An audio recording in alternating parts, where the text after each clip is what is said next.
cet épisode de Côte à Côte, je vous emmène à Calais, dans la cité des Six Bourgeois. Et pour commencer ce long format qui montre toute la richesse de notre territoire, je suis avec Jean-Philippe Javelot, le directeur artistique de la Compagnie du Dragon. Merci en tout cas de nous recevoir. Mais nous aussi, notre préoccupation d'accompagner les PME et les commerçants. Juste derrière nous, j'aimerais revenir avec vous sur toute l'histoire entre la ville de Calais et les machines extraordinaires de François de la Rosière. Oui, le mariage date déjà depuis un bout de temps. Oui, comment il a démarré ? Alors ça a démarré dès 1994 avec l'inauguration du tunnel sous la Manche. Donc à l'époque, ce n'était pas la compagnie La Machine, mais c'était le Royal de Luxe qui était venu avec des machines fantastiques faire une représentation à Calais. De fil en aiguille, ça a continué pendant assez longtemps et en 2005, François de la Rosière a créé sa compagnie, la compagnie La Machine, et il a continué à travailler avec le Chanel et à venir avec différentes machines. Donc on a eu à peu près toutes les machines de François de la Rosière, que ce soit l'éléphant, que ce soit les girafes, donc ça c'était avec Royal de Luxe, mais l'araignée Kumo qui est descendue à un moment donné du beffroi de la ville de Calais. Je pense qu'il y a eu une bonne entente à l'époque entre le Chanel et le Royal de Luxe d'abord et François de la Rosière et la compagnie La Machine ensuite. Et puis je dirais que le point d'orgue, c'était en 2016 où est venu le Dragon Longma qui est venu faire un spectacle et qui a enthousiasmé les foules. Et c'est à ce moment-là que les élus de Calais ont décidé d'entreprendre un travail à plus long terme avec François de la Rosière. Quel travail, celui qu'on voit derrière nous ? Voilà, tout à fait. Et c'est de ce... pas mal de personnes, donc c'est un dragon monumental qui a pris ses quartiers à Calais en 2019 lors d'un spectacle assez, on va dire, grandiose qui a duré 3 jours.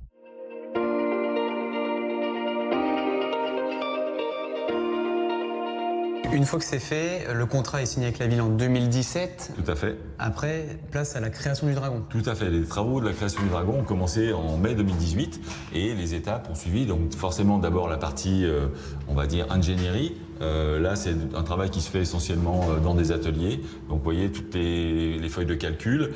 Et à partir de là, petit à petit, on commence à dessiner les structures et à monter les structures, à sculpter les coques, parce que bien entendu, toutes les coques sont en bois, les structures sont en métal.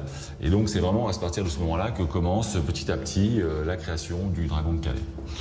À l'issue de ça, quand est-ce qu'il arrive vraiment ? Est-ce qu'il a fait des tests d'abord du côté de Nantes ou pas du tout ? Oui, tout à fait. Il y a un certain nombre d'essais qui ont été faits, essais du chariot, essais de la plupart des mouvements. Après, le dragon est monté à blanc et il y a un essai avec les coques.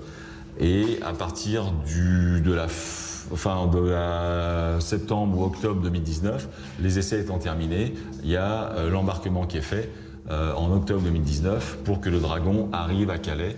Donc c'est un embarquement sur un bateau et le dragon est arrivé à Calais en novembre 2019.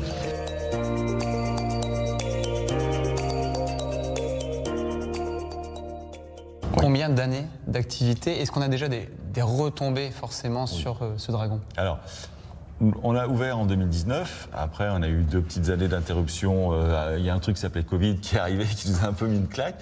Après on a redémarré donc en 2021, 2022. 2022 on a fait une étude de retombées économiques, on a fait faire par la CCI, la Chambre de commerce et d'industrie, une étude de retombées économiques. Et là on a pu mesurer que annuellement le projet Dragon de Calais rapportait 15 millions d'euros sur le territoire de l'agglomération. Pour un coût de combien ? Pour un coût, alors tout compris, on devait être à l'époque autour de 5-6 millions d'euros. Donc c'était au-delà des espérances, je pense, des élus. Donc on savait qu'il y aurait des retombées économiques, mais c'est toujours un peu compliqué à les évaluer. Donc cette étude a pris en compte les retombées économiques directes, indirectes et induites. Des emplois créés également ? Voilà. Alors dans les retombées économiques, il y a eu environ 80 emplois qui ont été créés. Alors une partie chez nous, on a créé 26 emplois à l'époque, et forcément nos fournisseurs ont créé les emplois, les restaurateurs, etc., pour absorber ce flux de visiteurs qui représente quand même, nous on était à peu près à 40 000 personnes qui sont montées sur le Dragon, et environ 70 000, 73 000 qui ont été évalués, qui venaient à Calais voir le Dragon sans monter dessus. Est-ce que ça a permis aussi d'attirer de nouveaux publics, de nouveaux touristes également ? Est-ce qu'on a pu le calculer ça ? Alors, on l'a pas vraiment calculé, mais ce qu'on sait, c'est qu'on a un retour des clientèles étrangères, ou même une arrivée de nouvelles clientèles étrangères. La clientèle allemande venait assez peu sur Calais. Aujourd'hui, ça doit être notre 2e clientèle étrangère, après nos voisins belges, qui eux venaient déjà. Et on a un retour des Britanniques qui avaient un peu fui, on va dire, la France, et en tout cas le Nord-Pas-de-Calais, après le Brexit.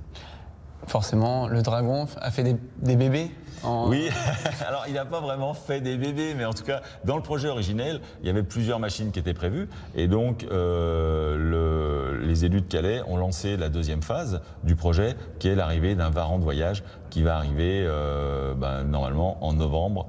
Là aussi, dans le cadre d'un énorme spectacle, le 7, 8, 9 novembre 2025, où on aura la chance d'avoir un petit frère ou une petite sœur, on ne sait pas encore, pour le Dragon de Calais. Forcément, on n'oublie pas l'Iguane. Mais oui. Alors, ouais. Pour ces festivités, comment ça va se passer concrètement? Qu'est-ce qu'on va pouvoir voir? Alors, ça va être quand même un énorme spectacle. Quand le Dragon est arrivé, on avait une seule machine de François de la Rosière, donc que le Dragon de Calais. Là, on va avoir 3 machines de François de la Rosière, donc à savoir forcément le Dragon de Calais, qui est le local de l'étape, on va dire, le Varan qui vient le rejoindre, et on aura une invitée surprise, qui est la gardienne des ténèbres, qui va venir un peu perturber la rencontre entre nos deux protagonistes.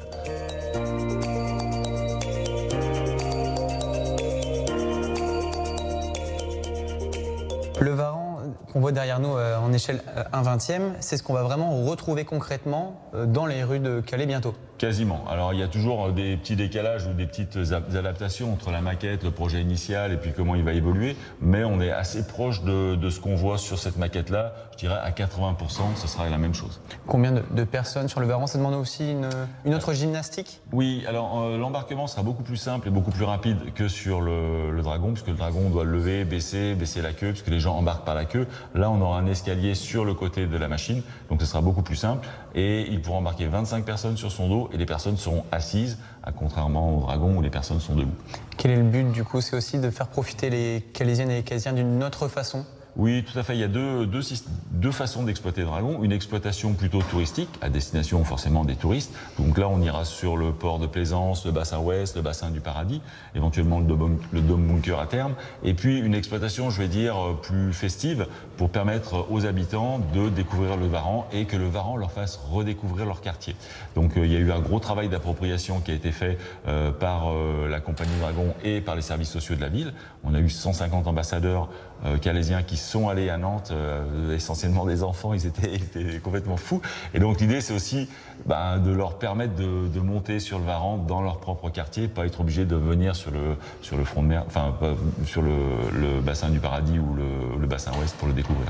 Pour ce Varan, du coup, sa dimension, c'est quoi? C'est l'équivalent d'un bus? Et dans quel quartier il est voué à... C'est l'équivalent d'un bus, donc il fait à peu près 15 mètres de long, il va faire un peu moins de 6 mètres de haut et 2,50 m de large, donc il est beaucoup plus mobile, beaucoup plus rapide que le Dragon, et l'objectif c'est d'aller dans tous les quartiers de Calais, donc forcément on a 5-6 quartiers bien identifiés sur Calais, c'est d'aller dans tous ces quartiers-là. Est-ce que depuis toutes ces années, vous sentez l'engouement des Calaisiens? Il y a une vraie fierté, en fait, les gens, on va dire 80% de la population, c'est vraiment approprier le Dragon. Il suffit d'aller sur le front de mer et de voir les retours qu'on peut avoir, que ce soit sur Internet, où nous, on doit avoir une note sur le Dragon de 9 sur 10, quoi, que ce soit sur nos propres enquêtes ou sur les enquêtes Google, ou etc. etc. quoi. On l'a vu, la compagnie du Dragon est devenue une véritable fierté locale, un patrimoine. On est allé aussi dans les rues de Calais pour demander tout simplement aux Calaisiennes et aux Calaisiens de quoi ils sont fiers dans cette cité des 6 bourgeois.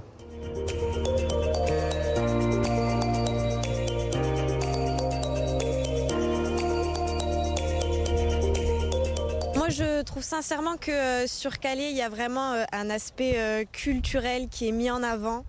Il se passe beaucoup de choses culturellement parlant et ça vraiment je trouve ça top. Selon moi, le charme de la ville de Calais, c'est cette vaste plage de sable blanc qui est assez agréable. On a quand même pas mal de beaux monuments, musée de la dentelle, notre mairie qui est sublime avec nos 6 bourgeois. La polyvalence de la ville, en sachant qu'on a une très belle digue de la plage, le Dragon, les paysages, la côte, les randonnées, manger, boire un verre, voilà. Les bars de plage, tout, c'est très sympa, faut venir à Calais.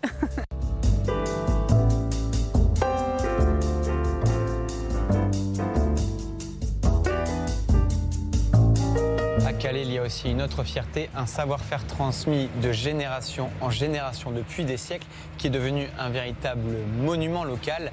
Elle s'est même invitée sur les plus grands tapis rouges des 4 coins du monde ou encore lors du mariage princier entre le prince William et Kate Middleton, je vous parle forcément de la dentelle de Calais.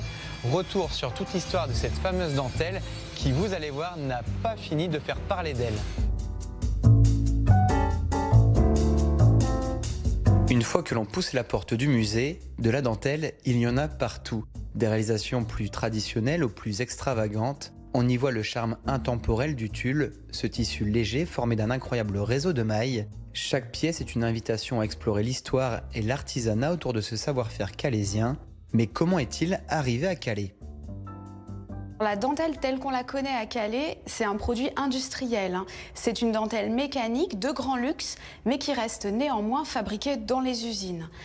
Cette dentelle, elle est arrivée sur le territoire grâce à une invention britannique et c'est une délocalisation en fait d'une partie de l'industrie textile britannique qui est arrivée au plus près sur le continent européen via Calais, qui s'est implantée dans la ville qui avait le potentiel pour accueillir cette nouvelle activité ouvrière et qui, depuis le début du 19e siècle, s'est développée, a fleuri.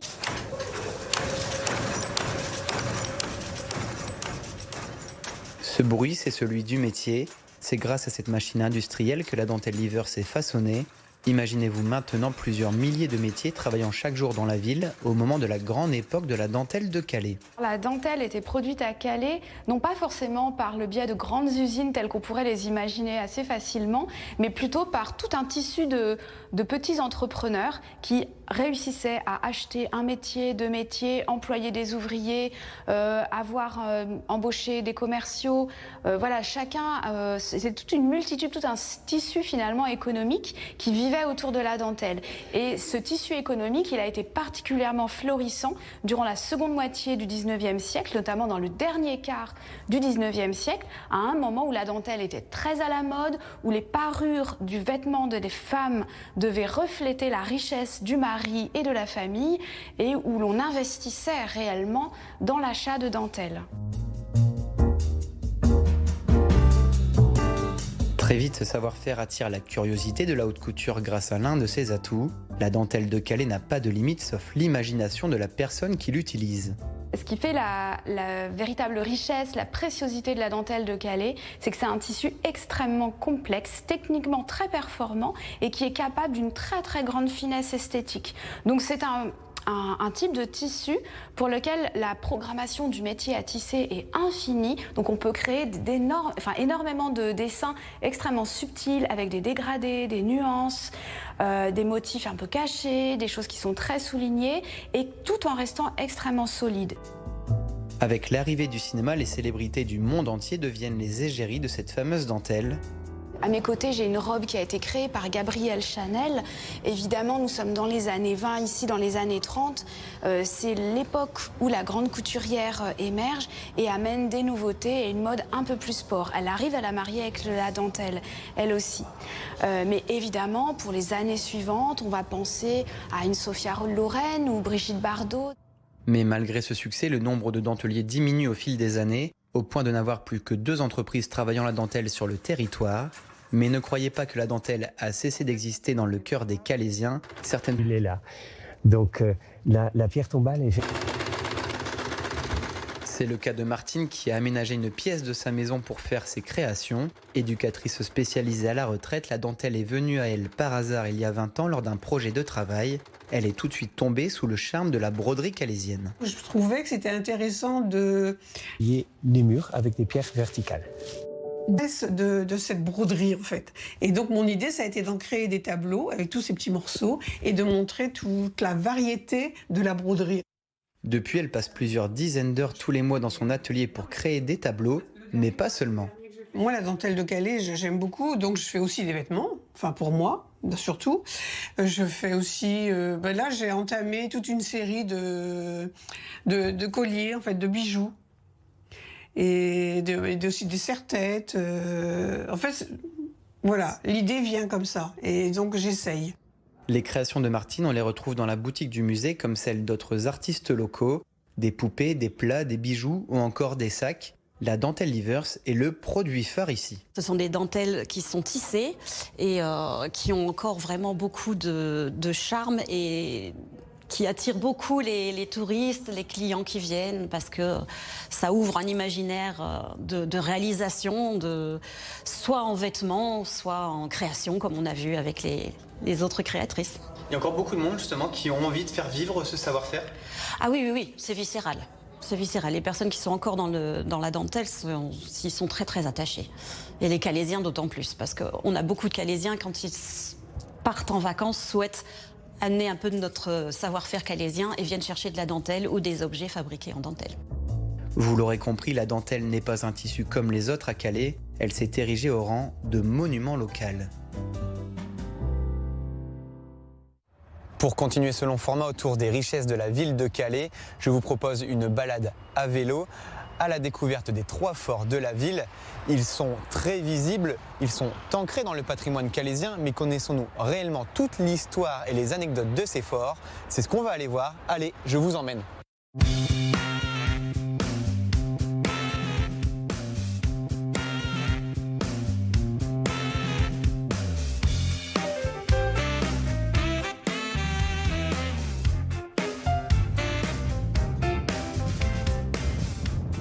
Bonjour Aurélie. Bonjour. Ça va bien? Merci en tout cas de nous accueillir. Bon, donc ici c'est la première étape de cette balade des 3 forts. Je suis avec Aurélie Gomez au service de la ville d'art et d'histoire. Où est-ce qu'on se trouve ici? Vous êtes actuellement au quartier nord de Calais, au fort Isban.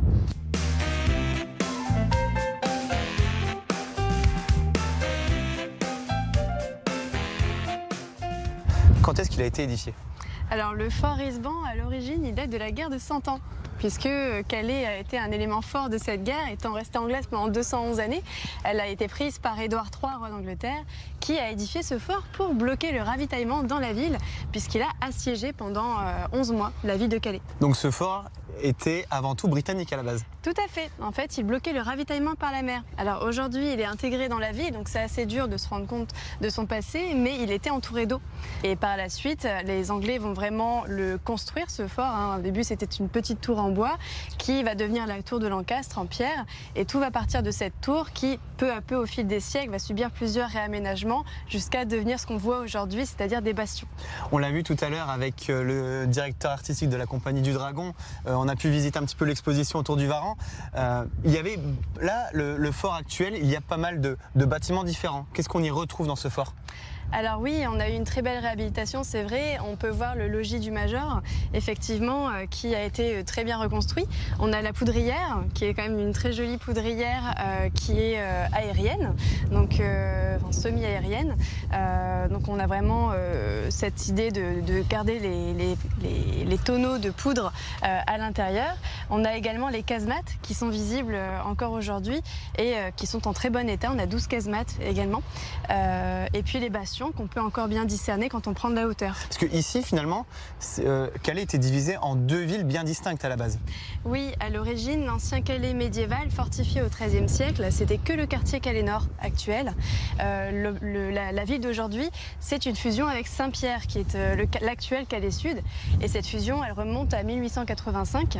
C'était une fusion avant tout administrative et économique. Est-ce qu'il y a des anecdotes qu'on peut partager justement avec les téléspectateurs? Oui, alors la poudrière que vous voyez ici, ce n'est pas la poudrière d'origine puisqu'elle a explosé en 1799. Apparemment, le gardien aurait peut-être allumé une cigarette, un feu à l'époque, qui aurait enflammé la poudrière. Alors est-ce que c'est un suicide ou pas? La question se pose toujours. Est-ce qu'il a encore d'autres particularités ou d'autres singularités en tout cas, ce fort? Alors le fort, oui, parce qu'il est classé monument historique depuis 1990 et il est considéré comme la sentinelle de Calais. On le voit derrière nous au niveau du port. C'était un moyen d'alerter les bateaux lorsqu'ils rentraient dans le bassin du Paradis aussi à l'époque. Et ce fort, il est l'un des derniers forts sur la côte d'Opale, les forts de la mer, avec le fort d'Ambleteuse. Donc ça le rend encore plus important et pour sa conservation et sa protection. Il nous reste encore donc le Forgnelet et la citadelle qu'on va voir tout de suite. Là, c'est totalement d'autres particularités qu'on va voir. Oui, chaque fort a vraiment son attrait, sa particularité, mais chaque fort est indispensable à la ville d'une manière ou d'une autre. On reprend le vélo du coup? Allons-y. Allez.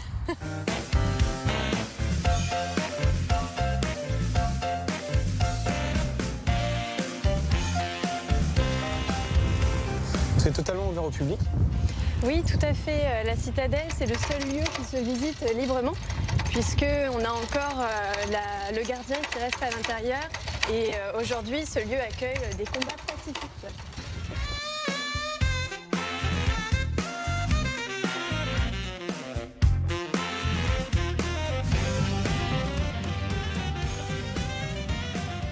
On voit une différence entre votre plan et ce qu'on peut voir là à l'œil nu. Oui, effectivement, c'est assez dur de se rendre compte du passé de cette citadelle quand on voit ici ce lieu qui est bien vivant et qui tient donc de l'athlétisme aujourd'hui. C'est pour ça que je disais combat pacifique tout à l'heure. C'est vrai qu'on a un terrain de hockey sur gazon, on a une salle de tennis, un stand de tir. La vie est vraiment quotidienne ici à la citadelle, mais c'est très éloigné de ses fonctions premières. Puisqu'à l'origine, effectivement, on avait donc ce château-là qui était édifié au niveau du terrain d'athlétisme aujourd'hui. Donc il n'en reste plus rien visuellement, si ce n'est les tours médiévales de tout à l'heure. Mais donc c'était bel et bien un château qui délimitait l'ancien Calais fortifié. Donc je disais les 2,5 km de murailles, c'était ça. Et là c'est l'actuel Calais Nord qu'on aperçoit sur ce plan. Donc c'est assez dur de visualiser le avant-après parce qu'il y a eu beaucoup de destruction également pendant la Seconde Guerre mondiale. La citadelle ayant été la dernière prise par les Allemands en 1940.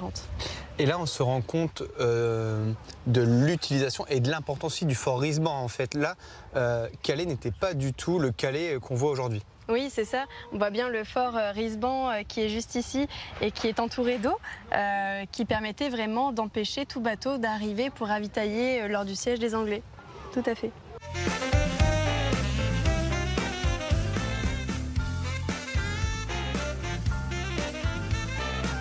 Nous voilà maintenant sur la dernière étape de cette balade à vélo. On est maintenant au fort Nieullet. Déjà, première grande spécificité de ce fort, c'est que c'est le seul fort écluse de France, c'est ça ? Oui, tout à fait. C'est un fort qui est unique sur le territoire même européen. En fait, c'est un fort qui a été fait de par la particularité du sol du Calaisis, qui avant était en eau au Moyen-Âge. L'ancien Calais médiéval qui était fortifié, on appelait ça le banc des Pierrettes, a été édifié vraiment sur des galets. Et donc là où on se trouve actuellement, c'était de l'eau. Pourquoi ce fort avait une importance toute particulière, notamment au niveau des envahisseurs ? Alors, parce que pour accéder à Calais, on passait via un pont qui était le seul accès terrestre pour arriver dans la ville. Donc très rapidement, les adversaires vont voir l'intérêt de prendre ce pont avec la ville et donc d'en édifier un fort autour en fait de ce pont pour le garder et empêcher toute arrivée à Calais. Puisque bon, avant, on ne savait pas aussi bien nager qu'aujourd'hui. Il date de quand ce fort Nieullet ? Alors là, ici, le fort que vous voyez aujourd'hui, c'est le 4e fort. Le premier fort date de la période anglaise. Encore, les Anglais ont beaucoup construit à Calais puisqu'il va donc garder un pont qu'ils vont transformer en pont écluse. Ce pont écluse permettait de bloquer l'eau qui arrivait de l'arrière-pays et de la mer ou en cas d'attaque d'inonder en libérant l'écluse, en ouvrant l'écluse. Ce fort a vraiment un charme tout particulier parce que il est excentré de par sa localisation par rapport aux deux autres forts. Les habitants l'appellent le Vieux Fort. Et en fait, on parle du quartier du fort Nieullet, mais les gens ne savent pas forcément que le fort Nieullet, c'est le nom du fort actuel en fait où on se trouve actuellement. D'où l'intérêt aussi de le faire connaître à la vue de tous. Et le nom Nieullet, ça vient de Nenat. Et en fait, c'était le cours d'eau qui passait sous le pont, qui s'appelait le cours de Nenat.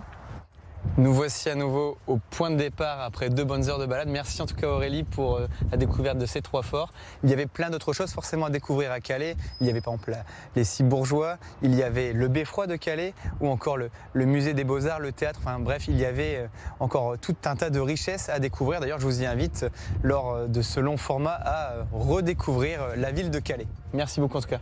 Merci, avec plaisir.